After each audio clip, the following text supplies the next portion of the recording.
Hello বন্ধুরা, সবাইকে শীতের ভালোবাসা মিষ্টি লাইফস্টাইলে।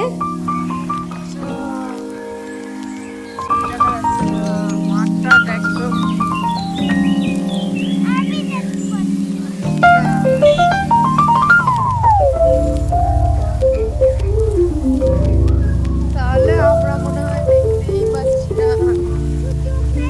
সামনে চলে এসেছি, লোক কেউ এসেছে কিনা কিছুই দেখতে পাচ্ছি না। দেখো, এটা হচ্ছে স্কুলের মাঠ, আর এইখানে তো স্কুলের কিছুই দেখতে পাচ্ছি না, হালকা হালকা দেখা যাচ্ছে। ফাইনালি দেখো, ছেলেকে ক্লাসের মধ্যে বসিয়ে দিয়েছি। তো মনটা একটু খারাপ। প্রথম দিন তো খুব কাজ ছিল, আজ দ্বিতীয় দিন। তো প্রথম দিন ভিডিওটা শ্যুট করেছিলাম, কিন্তু আর কি হয়নি পোস্ট করা, তার জন্যই। আর তারপর মনটা খারাপ ছিল, তাই নতুন নতুন বাচ্চারা ভর্তি হয়েছে, তাদের একটু আনন্দ করানোর জন্য এসব হচ্ছে। তো খুবই আনন্দ লাগছে আমারও।